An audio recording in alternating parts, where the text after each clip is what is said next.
Listen to this. Nancy Grace cuts Brandon Tatum off. Objection. Objection. Because Tatum had just made a claim. A claim about Nolan Wells' phone, and about what Nolan's friends showed him. Videos, pictures, messages, and phone records. Records Tatum says show calls to Nolan's mother. Then Nancy Grace asks the obvious question. If those phones contained pictures and videos, why was Nolan's phone reportedly so empty? And suddenly, this stopped being about rumors. It became a battle over evidence. Because Nolan Wells is dead. His cause of death remains publicly unresolved. His phone could contain critical digital evidence. Yet, as of the latest public reporting, investigators still have not completed the jointly discussed forensic examination of that phone. And that is where things get complicated. Because you may have heard one sentence. The family refused to hand over Nolan's phone. But that sentence leaves something important out. The family has not surrendered the device. That part is documented. But the family says something very different. They say they never refused an examination. They say they agreed to one. They just wanted it done jointly, with rules established before anyone touched it. And now, there are letters. There are dates. There are public statements. And there are those new receipts. Notice this. None of those things tells us, by itself, how Nolan Wells died. But they absolutely change what we can responsibly say about this fight over his phone. The statement was, we're prepared to cooperate, I guess from Crump. That does I'm not not sure if it mean was. we have not handed over the phone, but we will. Well, Nancy, when you put it all, you have to put the totality of circumstance together. I'm not there to be in the room with the investigators to determine, but I'm just going off of what knowledge we have and that's been given to us that's available. And what Tyler Cox is saying, and I'm taking him at his word, he's saying that there's no indication that they've cooperated. The lawyers that represent the family is saying we're prepared, but they did not say that they cooperated whatsoever. So I'm looking at the statements that are produced, and all of the statements indicate that there has not been a cooperation with the phone being extracted from investigators. Therefore, there is no true determination that things were missing from the phone. Well, I mean, we have no other. We have no other. We have nothing else to go off of. We're prepared to cooperate. For all I know, that means we'll come in for questioning. We'll let you search his belongings. It Nancy, can mean anything. That does not equal we have not handed over the phone. But hey, you know what? Nancy, it's been weeks. You say tomato, I say tomato, because it kind of doesn't matter, and I'll tell you why it doesn't matter. Actually, I'll let an expert tell us why it doesn't matter. If the phone, I don't care where it is. Okay, actually, I do care where it is. I want to know that it's been handed over. I don't have to have the phone to know what's on the phone if it's in the cloud. It looks like an iPhone to me. So my argument with Officer Tatum is academic. It doesn't matter if I can get it from the cloud. So Nolan's phone missing. So what? I can download it. I can get it. Data will exist in the cloud if he's syncing to iCloud and third-party applications. However, having physical access to the phone is where the databases exist that will have the truth on deletion. So you really need to get a full file system extraction of his phone as quickly as possible. So if it's not handed over to authorities now, it needs to be, because this was over a month ago now. This is not simply a phone refusal story. This is a story about control. Control of evidence. Control of the forensic process. And increasingly, control of the public narrative. Think about what that means. One physical device now sits between two sides that both say they want answers. One side says, give investigators the phone. The other side says, we agreed to forensic testing already. Just honor the procedure we discussed. And while that standoff continues, Brandon Tatum is telling millions of viewers that Nolan's friends showed him their own evidence, not theories, not anonymous social media posts, evidence they personally possessed. But here is the question we're sitting with today, and it is not. Which side sounds more convincing? It is this. What do these new receipts actually prove? And what can only Nolan's phone prove? Because those are very different questions. On July 15th, Nolan's family met District Attorney Angel Myers-McElrath. According to Associated Press reporting at that time, the family's attorneys agreed to work with prosecutors to inspect the contents of Nolan's cell phone. That agreement matters now, because almost 1 month later, the examination still had not happened. Then came August 12. According to Nolan's legal team, the district attorney's office sent a letter. It arrived at 12:51 p.m. Eastern. The instruction was straightforward. Deliver Nolan's phone to the district attorney. The deadline? 9 o'clock, on the morning of August 14th. Less than 48 hours later, the family's attorneys pushed back. They said Nolan's parents were outside Mississippi. They also said that deadline differed from what they understood was previously agreed. Their version is very specific. They say the July agreement involved a jointly coordinated forensic examination. They named the Digital Forensics Lab at Mississippi Gulf Coast Community College. They also referenced possible FBI involvement. Now stay with that distinction, because words matter here. Give us the phone, and let us examine the phone together. Those are not identical arrangements. The family's attorneys also raised another issue: chain of custody. Who receives the device? Who performs the extraction? Who gets copies of the data? What happens to deleted material? What happens to the original phone afterward? And most importantly, how is every forensic action documented? Their August statement says those procedures had not yet been agreed upon. Their position was essentially this: send us the proposed forensic protocol, agree on those protections, then schedule the examination immediately. Now, you can believe that caution is justified, or you can believe it creates unnecessary delay. That is a fair debate. But calling it simply, the family refused the phone, removes the dispute underneath the refusal claim. And that dispute is now documented. The family says it wants forensic examination. The district attorney wants possession of the device. The unresolved issue is how that happens, and under whose conditions. But then Brandon Tatum enters this argument. And this is where the temperature changes. Because Tatum did something unusual. He interviewed multiple friends who were with Nolan around that weekend. And he says, they did not simply tell him their story. They showed him material. On Nancy Grace's program, Tatum described seeing videos of Nolan. He described videos involving the troubled boat. He described photographs. He described text messages. And critically, he said he saw phone records showing calls to Nolan's mother. That word, records, immediately matters. Because for weeks, one dispute has centered around communication. Who called whom? Who knew Nolan was missing? When did concern begin? When did Nolan's mother learn that his phone was not with him? And what exactly was said? Warren Hudson has publicly maintained that he called Christine Wansley. He says he told her they had Nolan's phone. He has also maintained there was no struggle over returning it. According to his account, the device had been left behind and later handed back without incident. Now Tatum says he saw records supporting those calls. That is significant. But slow this down. A record showing a call occurred does not automatically establish its contents. It can support that contact happened. It can potentially establish timing. It may establish duration. But it cannot magically recreate every sentence spoken during that conversation. So separate the questions. Did Warren contact Nolan's mother? Tatum says he saw supporting phone records. Christine has also acknowledged contact occurred. What exactly was communicated during those calls? That is a different evidentiary question. And what happened to Nolan's phone? Before the family received it? That is another question entirely. This is where receipts can become dangerous.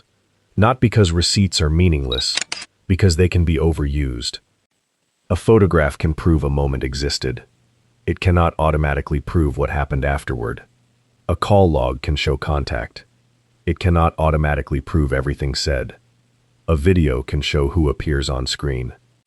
It cannot automatically explain what happened off screen.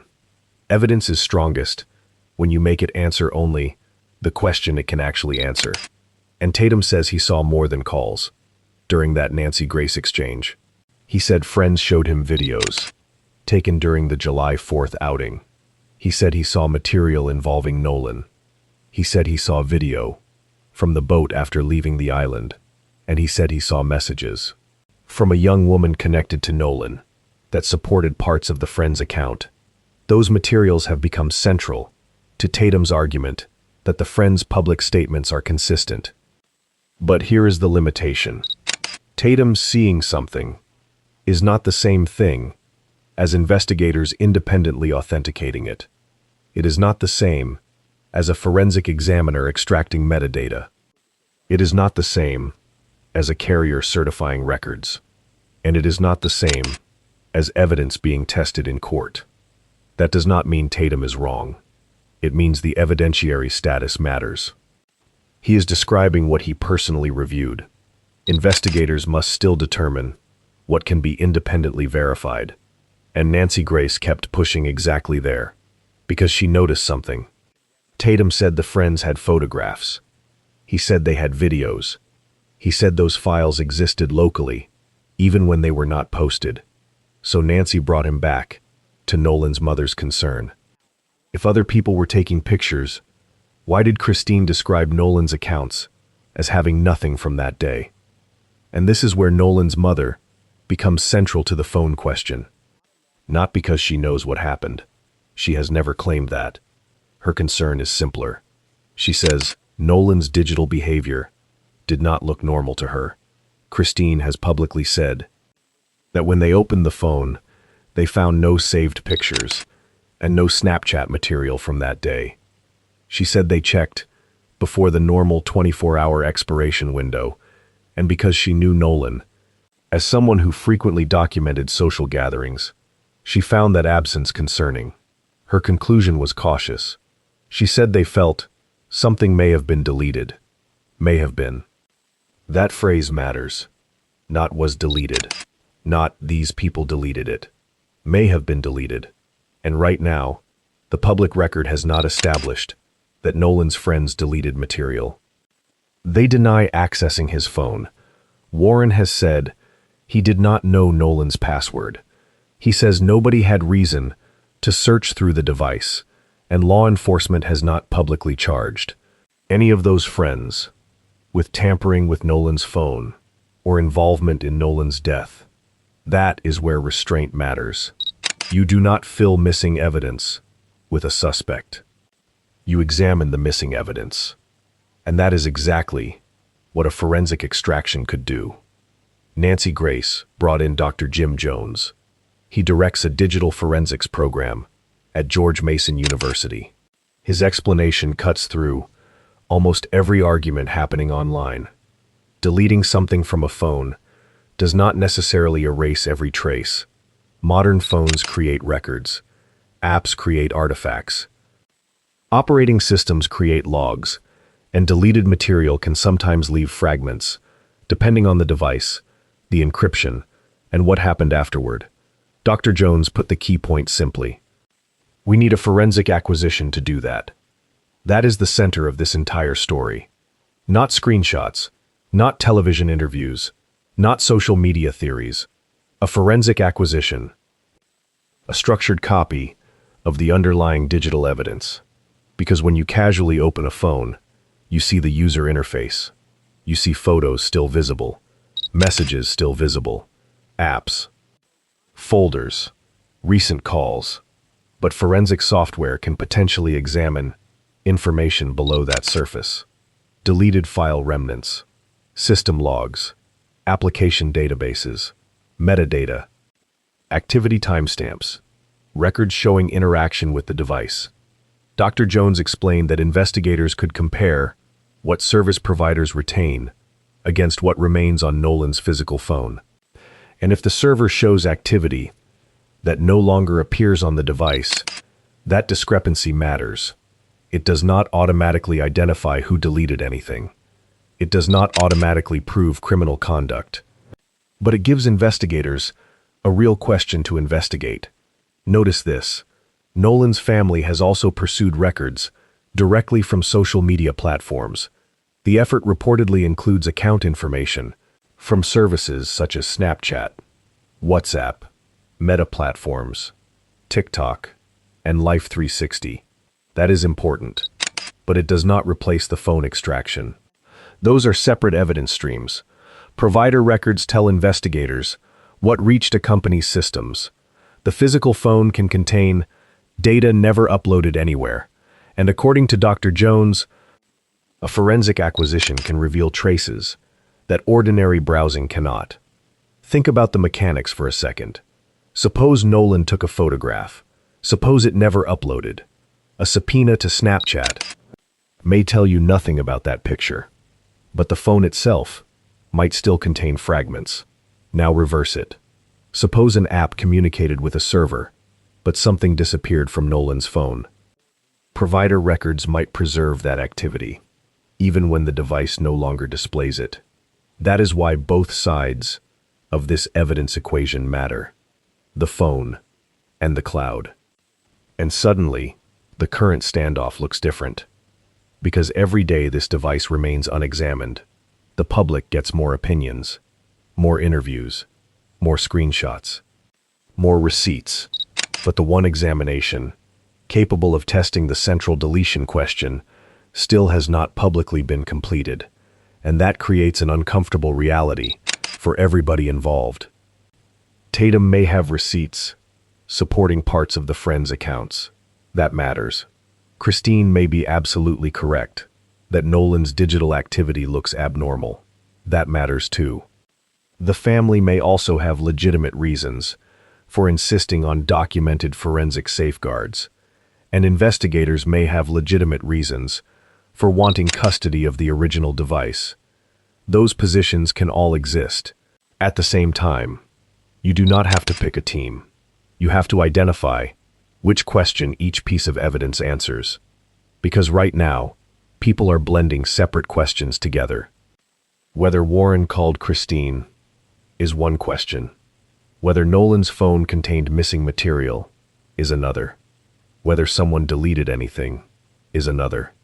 Who might have deleted it is another. And whether any digital activity has anything to do with Nolan's death is the biggest question of all. Only one process can begin connecting those dots: a genuine forensic examination.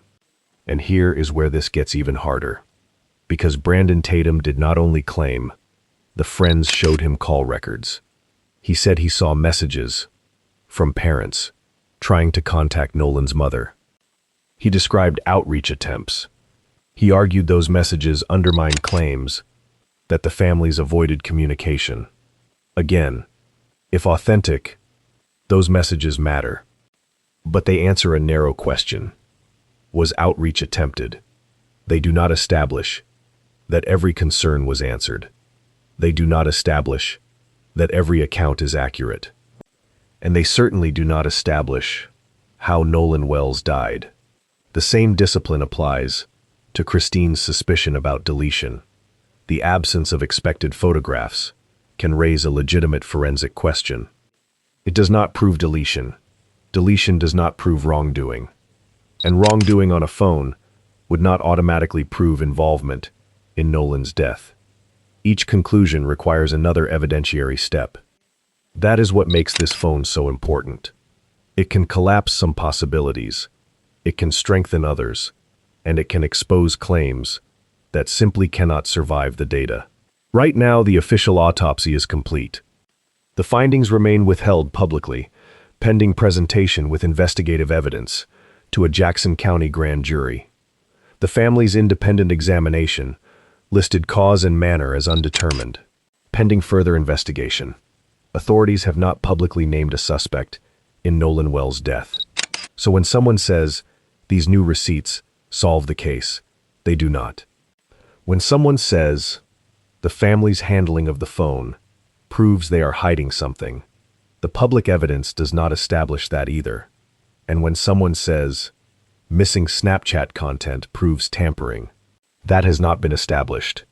What changed is narrower and more important. We now have a documented dispute over how the phone should be examined. We have Brandon Tatum, claiming he personally reviewed materials, supporting portions of the friend's statements. We have Nolan's mother, clearly explaining what she found unusual. And we have a digital forensics expert, saying the argument can actually be tested, not debated, tested. That is where this case stands, between what people remember, what people can show, and what the device itself can prove. And the next question may be the most uncomfortable one yet. If everyone says they want the truth, why is Nolan Wells's phone still waiting to tell us what it knows? And if that forensic examination finally happens, something else becomes unavoidable. Somebody's version may become much harder to defend. Maybe the family's concerns are supported. Maybe the friend's accounts gain support. Maybe the phone reveals almost nothing. That possibility matters too, because investigators do not get to demand that evidence produce a dramatic answer. They follow wherever the data actually goes. And that brings us back to Brandon Tatum. Because Tatum's position has become increasingly clear. He believes Nolan's friends have been unfairly accused. He interviewed Warren Hudson. He interviewed Jax Patalo. He interviewed Morgan Seymour. And on August 12th, he brought them together publicly. Their attorney joined them as well. The friends again denied involvement in Nolan's death. They described the accusations they have faced. They described threats. And they repeated their account that Nolan separated from their group voluntarily. Listen carefully to what that means.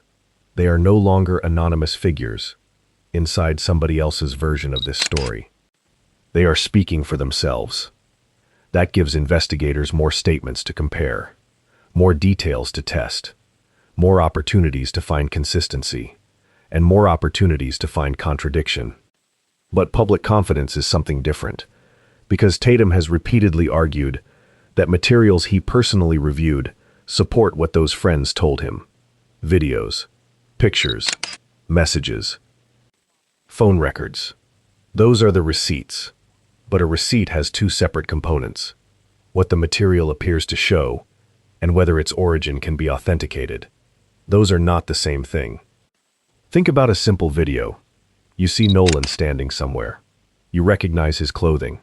You recognize people around him. The video looks completely real, but investigators still need more. When was the original file created? Was it edited? Was it exported through another application? Was the timestamp generated by the camera or added during another process? What device created the file? Does its metadata match the time somebody says it was recorded? Those questions are not accusations. They are forensic procedure, and they apply to everybody. They apply to evidence helping Nolan's friends.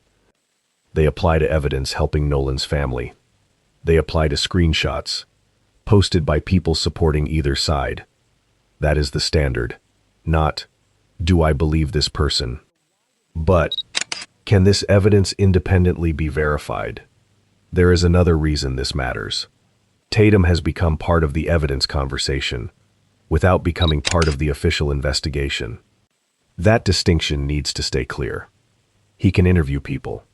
He can examine material shown to him. He can reach his own conclusions. He can tell viewers what persuaded him. But he does not determine what goes before the grand jury. And neither does Nancy Grace.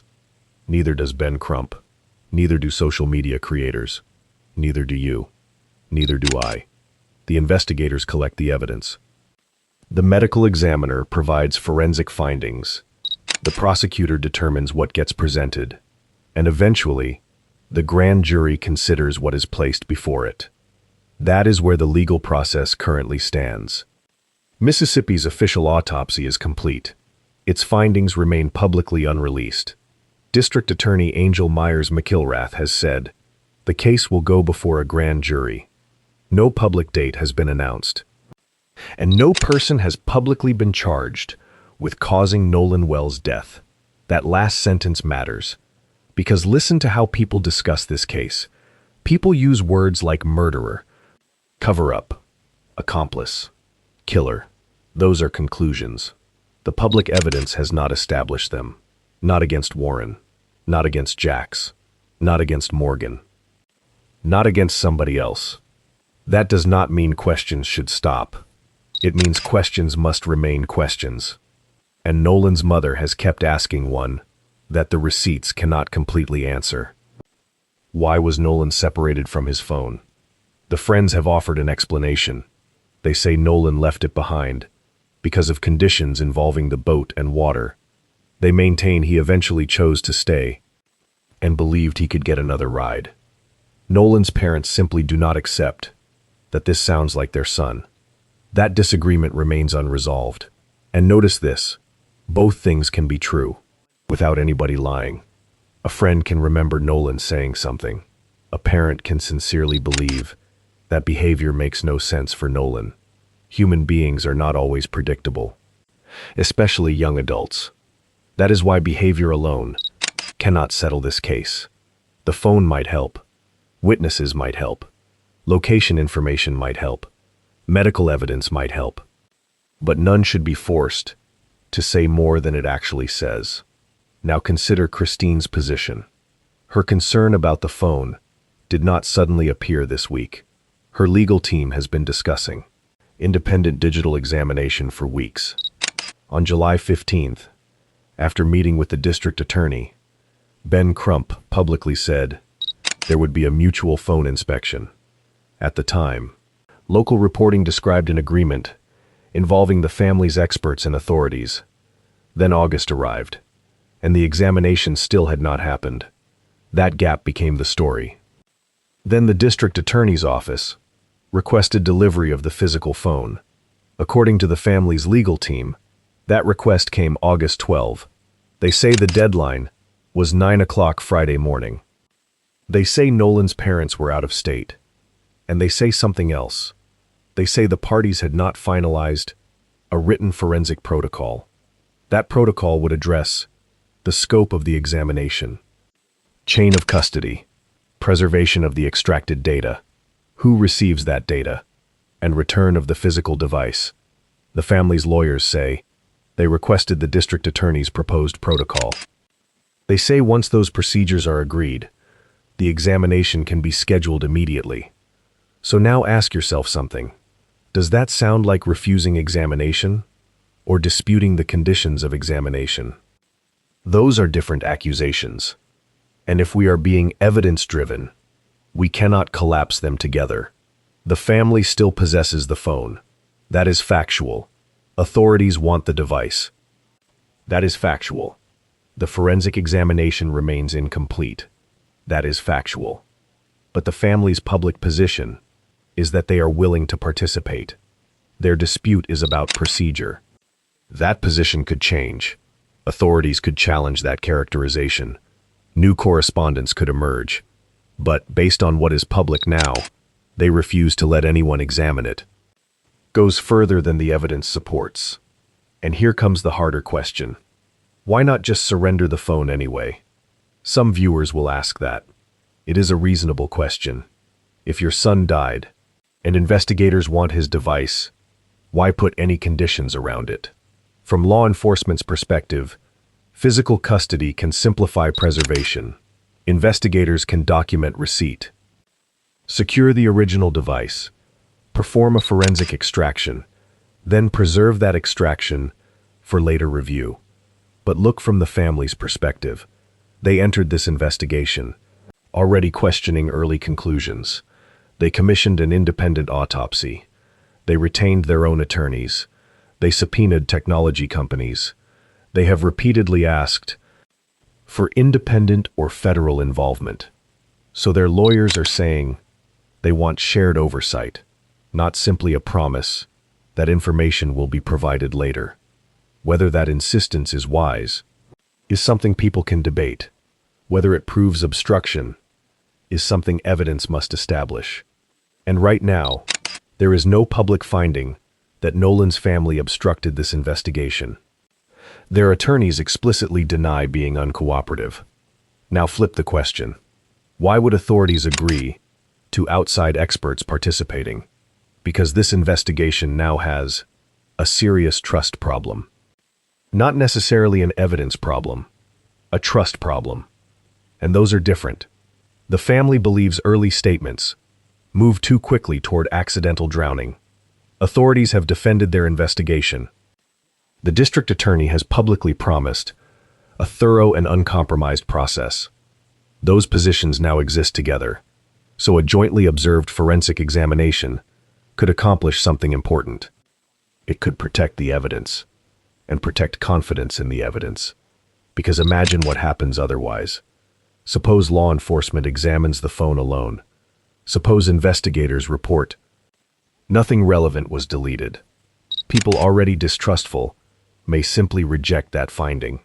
Now imagine only the family's expert examines it. Suppose that expert reports something suspicious was deleted. People supporting the friends may question the examination. A shared protocol does not eliminate disagreement, but it reduces one obvious source of it. Who touched the evidence? When? What software was used? What data was recovered? Did both sides receive matching forensic images? Those are questions a documented protocol can answer. And that is why chain of custody is not just lawyer language. Chain of custody tells you where evidence went, who controlled it, who accessed it, when they accessed it, and whether the thing being analyzed later is the same thing collected earlier. For a case drowning in distrust, that documentation matters. Now return to those alleged missing files. This is where the phone could change everything. Christine believes content may be missing. That remains a suspicion. The friends deny accessing Nolan's phone improperly. That remains their position. There is no public forensic finding yet, showing intentional deletion. So separate the questions again. Is content absent? Maybe. Was content deleted? Unknown. Was deletion intentional? Unknown. Who performed any deletion? Unknown. Did any deletion relate to Nolan's death? Unknown. 5 different questions. And right now, people routinely turn them into one sentence. Somebody deleted Nolan's evidence. We cannot responsibly say that. Not yet. But we also cannot responsibly say, the question has been disproven. Not yet. That is exactly why the physical device matters so much. And then the stakes grew again. On August 13th, Nolan's parents appeared in Atlanta. Congresswoman Lucy McBath joined them. Members of the Congressional Black Caucus had sent a request to federal authorities. They asked the Justice Department to determine whether an independent federal review of Nolan's disappearance and death was warranted. They gave federal officials 7 days to explain what action they had taken or planned to take. As of that announcement, DOJ and FBI had not publicly confirmed that they were opening such an investigation. That distinction matters. The family is asking for federal involvement. Lawmakers are asking for federal review. That does not mean the FBI has taken over this case. But consider what federal participation could do to the phone dispute. The family's attorneys already said possible FBI involvement was discussed during conversations about forensic examination. If federal experts became involved, that could create a third institutional presence. Not the family, not local prosecutors, a separate federal agency. Would that resolve the trust issue? Maybe. Would it change the ultimate evidence? No. Evidence remains evidence. But confidence in the process can determine whether findings are believed. And right now, belief has become a dangerous currency. Because while this investigation remains open, people connected to this case have received real threats. At least 2 people have faced charges over alleged threats toward Mississippi officials and people connected to the case. Those cases are separate from Nolan's death investigation. They do not prove anything about how Nolan died, but they show something else. Speculation is no longer staying online. Words are producing real-world consequences. That changes the responsibility of everyone talking about this case, including Tatum, including Nolan's legal team, including media outlets, including creators covering every new development. Because an allegation can become a verdict in somebody's mind long before any evidence reaches court. And once that happens, people start treating human beings like characters in a story. Nolan becomes a symbol. His friends become suspects without being named suspects. His mother becomes a target because people dislike her questions, and the actual investigation gets buried underneath competing camps. That helps nobody, especially Nolan. There was even an anonymous professional complaint filed against Christine with the Mississippi Board of Nursing. Ben Crump's office announced that the board later closed that complaint. Whatever somebody thought that complaint would accomplish, it did not answer how Christine's son died. That is worth remembering, because Christine is not just somebody giving interviews. She is a mother, approaching a date she expected to spend celebrating her son. Nolan would have turned 19 on August 19. Instead, his family planned a national day of prayer. At the August 13 news conference, Christine described what that approaching birthday meant. She said the reality of Nolan not being physically present was becoming harder to absorb. Then she reduced everything to one sentence. Only thing we want to know is what happened. That should reset the conversation, not because families are always correct. Grief does not make evidence, and grief cannot decide criminal liability. But their request is not unreasonable. Determine what happened. Test the phone. Test the videos. Authenticate the pictures. Verify the call records. Compare witness statements. Review the medical findings. Examine provider data. Put the evidence before the grand jury. And let the evidence survive scrutiny. The friends deserve that too, because if forensic evidence supports them, that matters. If independent records support their accounts, that matters. If metadata validates the videos, that matters. And if evidence contradicts them, that matters just as much. Nobody should fear a process built to establish facts. Think about what we have now. Tatum says he has seen receipts. Nolan's mother says the phone raises unanswered questions. The friends say they had nothing to do with Nolan's death. The family says it never refused forensic examination. The district attorney wants the phone. The official autopsy is finished, but not public. A grand jury review is pending. Federal intervention has been requested, but not publicly announced. That is the record. Everything beyond that needs evidence. And this is where the title changes meaning. Nolan Wells' phone refusal. That sounds simple.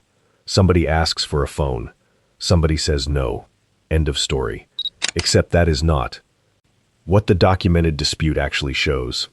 What we have is a fight over control, over forensic procedure, over who watches the extraction, over what happens to the data, and over whether agreements made behind closed doors are being followed.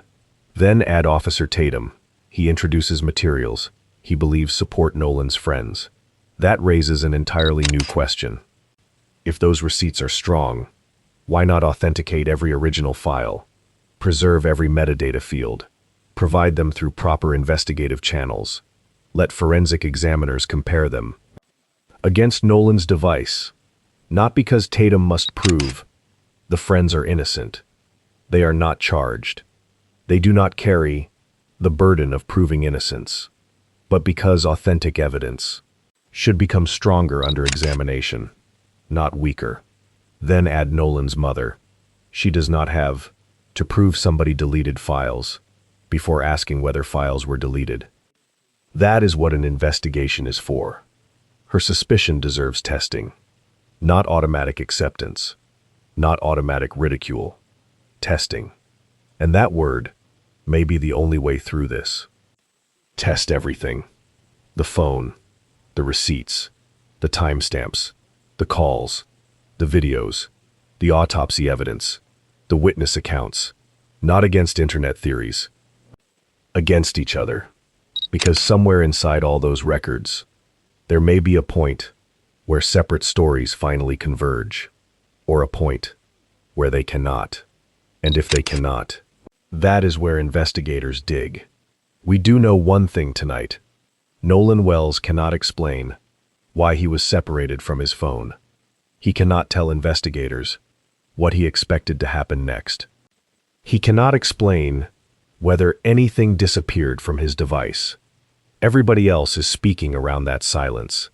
Friends, parents, lawyers, commentators, investigators. But the phone itself has not yet received the full forensic examination everyone keeps debating. So now that you have heard what Tatum says the receipts show, and what Nolan's family says about the forensic agreement, what stands out most to you? The existence of those call records? The missing content question? Or the fact that, more than a month after Nolan's death, the forensic dispute remains unresolved? Keep one thing in mind before you answer. A receipt can support a story. A forensic examination can test one, and those are not the same thing. Nolan was 18 years old, a college athlete, a son whose 19th birthday should have been days away. His family is not asking viewers to decide a verdict. They are asking for an explanation they can trust. And right now, the most important unanswered question is still the one we started with. What does Nolan Wells' phone actually know? Until that device is examined, under a process everyone can verify, none of us knows. We will keep following this case as the grand jury process develops. We will follow the phone examination. We will follow any federal response. And if those new receipts are independently authenticated, we will tell you exactly what they establish. No more, no less. Because Christine Wells Wansley's words are still the simplest way to close this tonight. They only want to know what happened. And until the evidence answers that, the question remains open.